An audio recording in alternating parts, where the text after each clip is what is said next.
Good morning, everybody. We are on the bottom of 11b, second line from the bottom. So the Gemara introduced the idea of lave based in masna alayim, that conditional things can take place if we assume that that's what the the Beis Din kind of imposes this conditional idea on on something. So, for example, if something became hekdesh, but only conditional, if it doesn't need to be used, then the status of hekdesh never applied. That's the context of where we are right now. Um, now, um, Rabbi Shimon has said that we established the position of Rabbi Shimon that if you have an animal that's designated as a carbon tamid, but it was never needed, so there were extra tamidim designated should they be needed, like other ones could be disqualified for a mum or whatever. So these tamidim that were never needed, they can be redeemed. And so Rabbi Shimon says they cannot be redeemed. Rabbanan depligate Rabbi Shimon. Who are those who argue with Rabbi Shimon and say that they can be redeemed, and that lay based in Masnalayim is operative? Inema Rabbanan diktaras. Yesterday we had the idea of the ktaras, right? That if you have leftover ktaras, or no, sorry, ktaras um, that had been once it's been ground in the mortar. Um, so the rabbi said that can be redeemed, but shani k'taros, maybe k'taros is different than animals. To love bar riyahu, there's like an animal you can expect if you just wait for enough time to pass, it will develop a mum because it's a living thing. But k'taros is it's static. It's not going to develop a mum. So maybe that's why, in the case of Ktaris, the rabbis would say, okay, at the end of when you turns out you don't need this Ktaris anymore and there's nothing to use it for, then you can redeem it. But maybe they wouldn't say the same about a Tamid because eventually it's going to develop a mum or die if you leave it long enough. El Rabbanon de Para. So maybe it's the rabbis of the opinion of the Para Aduma, which we also saw yesterday, that a Para Aduma, that you want to decommission it for whatever reason, you found a nicer one. It's already been designated as a Para Aduma, but it can be redeemed. So maybe that's the opinion we're looking for that says that yes, that lave based in Masneleim can apply to an animal. Dilma Shani Para de Damea Yukarin. Maybe the only reason that we allow that lave based in Masnalayam idea for the Paraduma is because there's a lot of money tied up in it. It's a very expensive animal, but a regular tummy is just a run of the mill thing, and maybe we wouldn't say that we're going to intrude on hektish in that way. Velarabanan diamrlo. Maybe it's the rabbis that said Amrlo LeRabbi Shimon, that we also encountered yesterday, that if you have one musaf offering, one designated musaf can be substituted for another. And how can that be? I mean, they don't atone for the same sin. One is for Shabbos, one is for Rosh Chodesh, let's say, or just could be completely different. So Rabbi Shimon had said that you can't do that, but the rabbis who argue with him said that you can do it. So maybe that's the opinion we're looking for. Um, but the Gemara says, "Mimai Rabbi Yehuda." How do you know that this is the argument that just cited is Rabbi Yehuda's position, the Hachikam, and this is what he was saying to Rabbi Shimon Bishlomo Ladidi. I understand the amino lev based in Masnavayan. I can explain the exchange of musafim by saying lev based in Masnavayan, but there was a condition in the first place when they were first designated that they can be the designation can be revoked. Amtu lahacha yikravu. That's why I can say yes, you can use it for a different musaf. But according to Rabbi Shimon de Amras Lo, you say that there's no such that lay based in Masalim doesn't even work. So um, um, why would you allow why would you allow the substitution of of Musafim, but Dilma Rabbi Meir. Maybe that's the conversation, but maybe not. Maybe it's a different conversation. This is what the argument is with Rabbi Shimon. I hold maybe the opinion arguing with Rabbi Shimon is not relevant to Lev based in Masnalayim.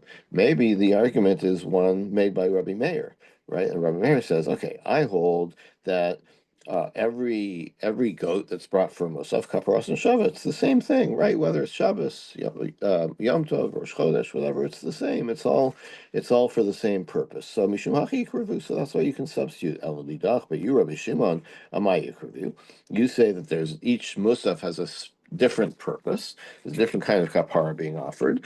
Amai Yikrevu, then how can you explain? How can you explain this? So the argument maybe is not even about based in Masnalayim in that Mishnah. Ella, so what are we left with? Rabbi Yochanan, Gemara, Gamrilai. Rabbi Yochanan has a tradition. L'divrei Rabbi Shimon ein niftin, l'divrei Chachamim niftin. So we can't find a supporting, another statement or another argument in the Gemara in which the Rabbanan expressed this position of Leiv based in Masnalayim. Rabbi Yochanan just knew that his tradition was. Rabbi Shimon said, ein niftin, and Chachamim said niftin. That is just it's just something that he knew, and it's not supportable by any other case that we can find. Okay. Well, Rabbi Shimon, the leis based in Masalayim. Now, according to Rabbi Shimon, that does not hold leiv based in Masalayim. My avni lahu.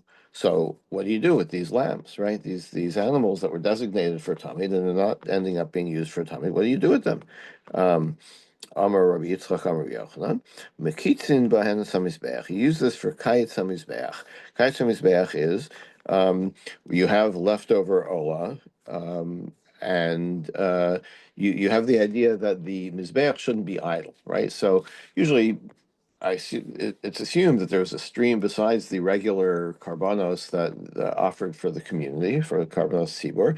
There was a regular stream of people bringing their own Nedavos or Chatos or whatever. There was always work to be done on the Mizbeach. But if there was a lull, if there was a period where there was nobody offering, it's like, doesn't look good for the Mizbeach not to be working. So they had these extra animals called kites HaMizbeach. The idea of kites is it's like a dessert, as we'll see. It's like something for the Mizbeach to consume when there's nothing else going on. So that's what you use these designated to meet him for, that are not used for anything else. Amar Shmuel Yitzchak, B'sirei Chata, Umod Rabbi Shimon B'sirei Chatos. Rabbi Shimon would agree that when it comes to chatos that's left over at the end of the year, in other words, there were animals that were designated to be used should there be a need for a chatas tzibur, a carminal chatas, and then it ended up not being used for whatever reason. Finally got lost, and then was found again, or whatever.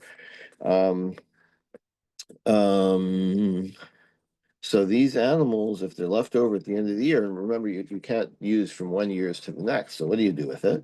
Ein mekitzin begufan. You don't use these for kayetz hamizbeach. El b'dmeim. You yes, you don't use the goats themselves. You sell the goats and use the money to buy new korbanos to serve as kayetz hamizbeach. Hachahu demei kara ola v'hashta ola. So, in the case of the ola that's left over, like the tummy that's left over, so so he would allow Rabbi Shimon would allow that, right? One tummy for another, basically. But in the case of a chatas tzibur of a hasam, the meikar chatas v'hashtaola, that it was originally a chatas, so you want to use that now for kayetz hamizbeach which is an ola. It's not atoning for some sin. It's a sacrifice that's burned completely, and that's an ola category. So you can't substitute one for the other. You can't use it for the other, because gzera la'achar kapara atu lifnei kapara, because we're afraid that um, that uh, um, so before lifnei kapara means um, before. Okay, if the chatos is being used. Um, let's say the chatos was lost, right? And then another one was used, and then the original was found. So then the kapara has been achieved, right? And the question is what to do with this chatos. So that you can be more lenient, if you will. You can say, okay, we can figure out what to do with this chatos. But we're afraid that people might assume that let's say it was found before any other chatos was offered. So the kapara was not achieved. And so this original chatos still has a more kadosh status, right? It's like a status that you don't want to remove from it. So therefore the original one you can't use for anything. It has to be Yurad Shistav. It has to develop a mum and then you can redeem it. But don't use it as itself as an ola because really it's still a chatos. Amrabai, Afananami Tanina. We have another support for this. Parvis here Yom Kippurim Shavdu. What happens if you have a carbon from Yom Kippur and it got lost before it was used? V'ifra Shacharim Tatchem, and then you designate a replacement. V'chein Siri Avodah Zar Shavdu, or if you have a chatas sibur um, for Avodah Zarah, and you designated a chatas for it, and it got lost. Fifri shachem tachem, you designated a new one, and then you found the original skul on Yamusu. All of these should just be basically not killed, but allowed to die. Divrei Rabbi Yehuda. In other words, because none of them are, you can't do anything with them. None of them are really eligible anymore to be a chatos. Rabbi Elazar, Rabbi Shimon Omrim, Yirat Shistavo. No, you don't have to be so extreme. You don't have to confine it until it dies. You can let it graze, let it live until it develops a mum v'machru, and then it can be sold and redeemed. V'iplu d'mei l'ndava, and use the money for a voluntary carbon. Shein chatas sibur mesa, because we don't take the action of leaving the chatas sibur to just die, but you can allow it to be redeemed when it gets a mum. V'amai, but why is that? Nikruvu inhu gufayu ola. Let them be an ola as a kite mizbeach. So we see that you can't do that, right? And why not? Probably for the reason that we cited, or we're assuming it's the reason that we cited. We don't want people to get mixed up and assume that this is what you can do with the chatas even before the kapara was offered.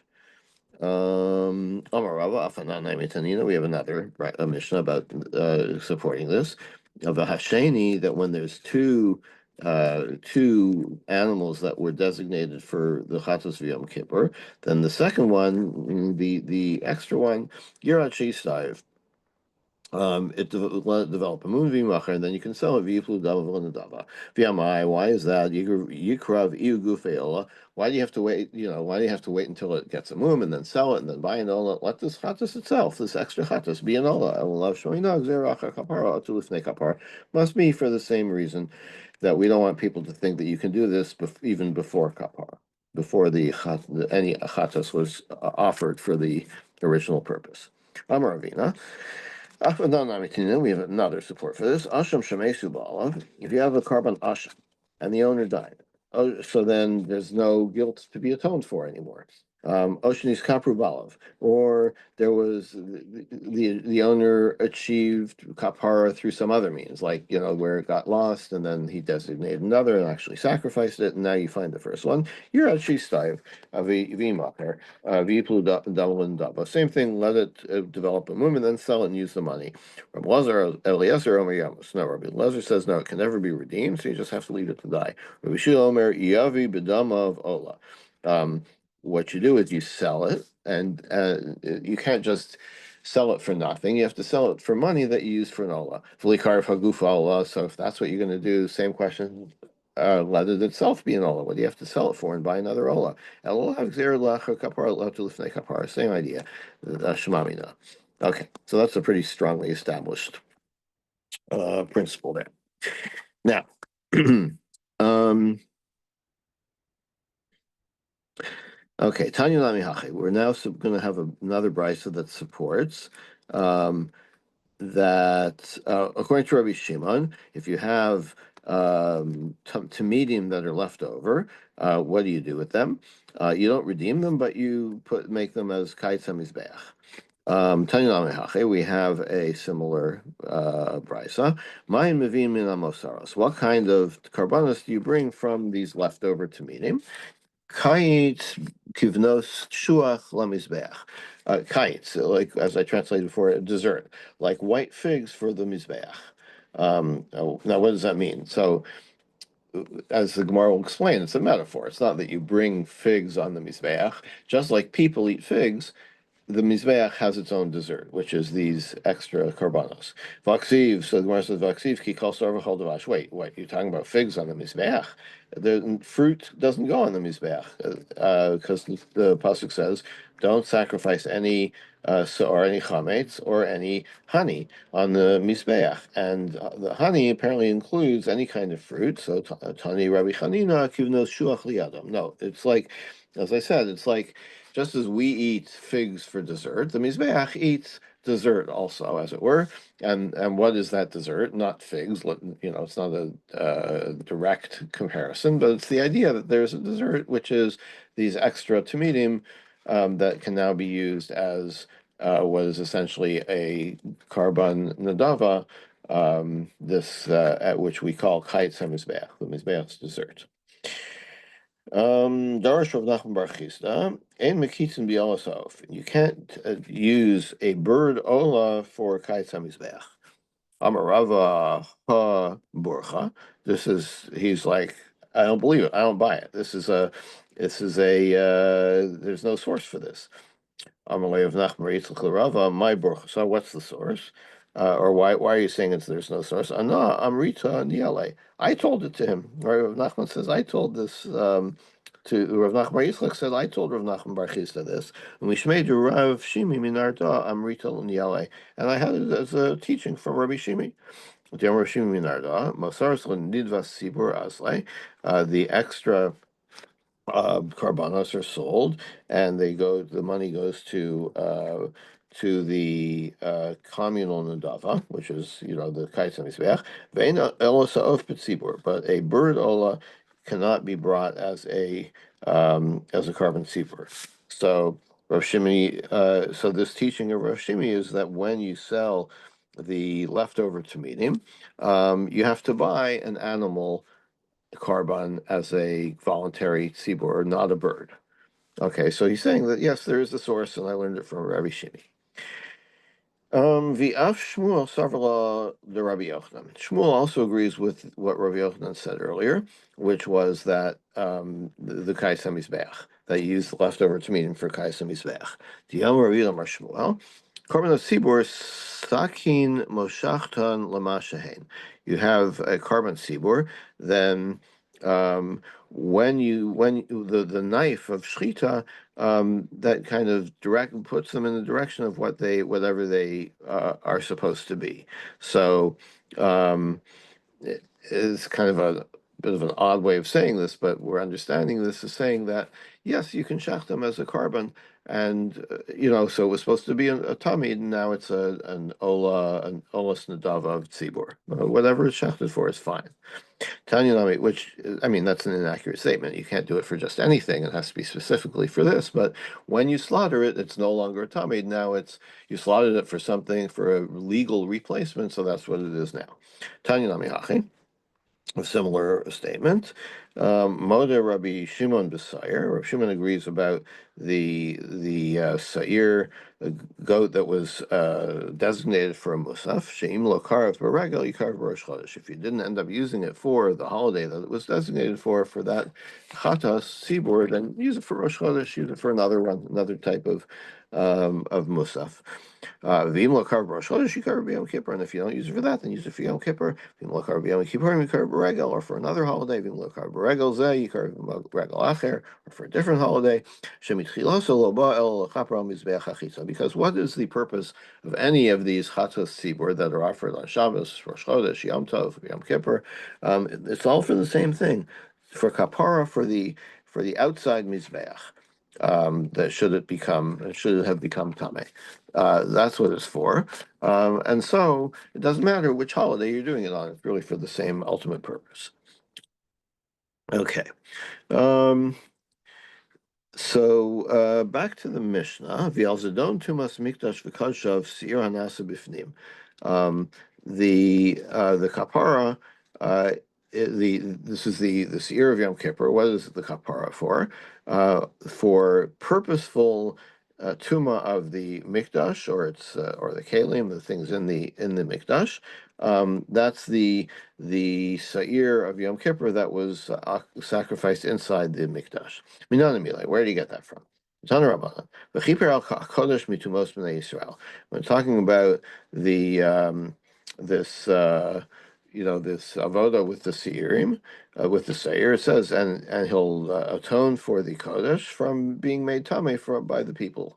Peshayim elu hamaradim. One second. Oh yeah, and then it continues umi pishehem l'chochatosam peshayim elo maradi. What is pishehem? It's their sins. When does that refer to? That is like maradim, rebellious sins, things done on purpose. So this sair is for purposeful violations of the mikdash by making it tameh. V'cheinu omer melach moav pashabi. This is from Malachim, where one of the kings of Israel says, the king of Moab sinned against me. V'yomer az tifsha livna ba'esahi. Then Livna rebelled at that time. So I don't know, or it's like it seems a little obvious. Like we know what pesha means. Pesha means a sin, like a violation of something. So these two psukim are proof texts. Now, chatos elo hashkagos. So, the word chatos means not a purposeful violation, but an accidental violation, unintentional. So, in other words, the sair is also for the chatos. V'chein hu omer nefesh ki sechata bishgaga. Also, the Torah says Vayikra, when a person does a chet, a sin, bishgaga, unintentionally. So that's a pretty strong indication. Al Sharviv Shabbatorah Hakalos Vachamuros Hazonos Vyashkagos. The next thing in the Mishnah was on all other averos, whether they're intentional or unintentional. That's what the Seir Lazazel atones for. Hainu kalos, hainu aselo velotase.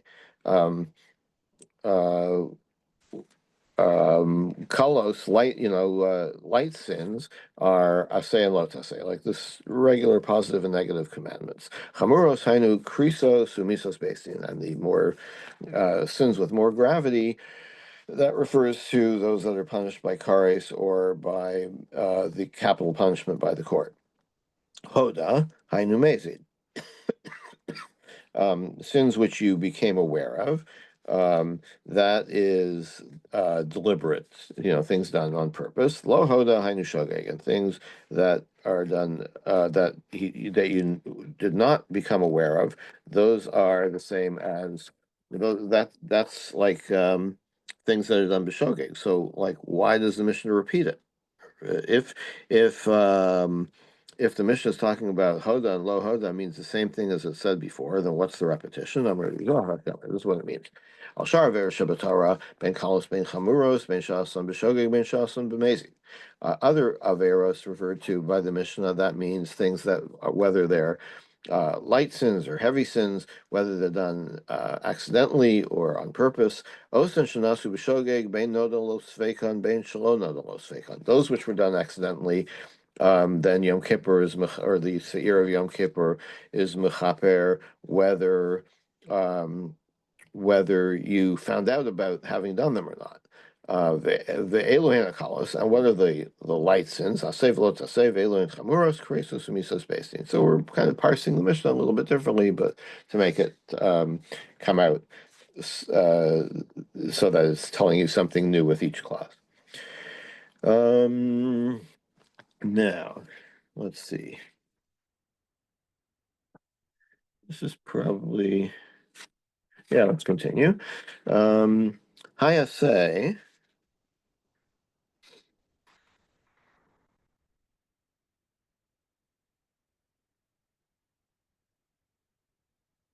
I say hechidami. What are we talking about? This mitzvah saseh that is mentioned in the Mishnah that the Sir Lazazel is for hechidami. What kind of assay are we talking about? Idlo tshuva. If you didn't do tshuva for it, then zavech roshaim toeva. Like if you're not if you don't regret the sin, then what do you bring the carbon for? That kind of carbon is toeva, is an abomination. Um, he did have a tshuva, but if you did do tshuva for it, call Yom Anami. So then, like, what do you need to wait for Yom Kippur for? The tshuva should be mechaper. The Tanya, Avram mitzvah say. Bryce says if you violated an assay mitzvah say v'yasa tshuva and you did tshuva for it, lo zos mishama shmochun. You get forgiven right away. So what do you need Yom Kippur for? Amar Rabbi Zera be'omed b'mirdo. The Rabbi, we're talking about a person who continuously is doing this sin. You didn't do tshuva. Um, Indeed, we're talking about that, but Rebbe, but it's according to it, we're talking about Rebbe, Tanya.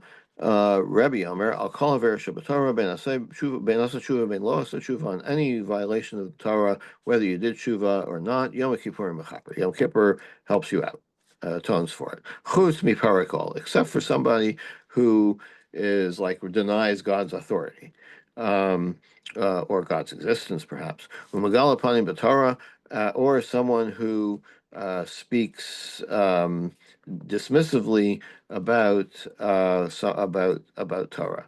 Umay Fabris Bavasar, and someone who tries to reverse his circumcision. Shimas Shuva Yom Kippur Mechaber. Then how can you get kapara? If you do tshuva, then you're kind of suspended sentence until Yom Kippur, and Yom Kippur completes your kapara. But if you don't do tshuva in Yom Kippur and mechaper, then it doesn't work. Okay, so let's my Talmud Rabbi, what's Rabbi's reason? Titania, Kidvar Hashem Baza. Torah says because it says Kidvar Hashem Baza, that's mitzvah soifar, he kares, hanav sheim ikaravama. That person gets kares. Someone who despise God's words, parakol. That's talking about somebody who denies God's authority or existence. So Megala Panim Batara, and it also refers to, in other words, Rabbi's opinion of these three things is from the pasuk Kidvar Hashem Bazah. This refers to Megala Panim Batara. Vs mitzvah soifar, and when it continues that this person violated God's commandment. Zameh for bris basar. That is someone who tries to reverse his circumcision. Hikares tikares. That person gets kares. Why is the double lashon? Hikaros lifnei Yom Kippurim.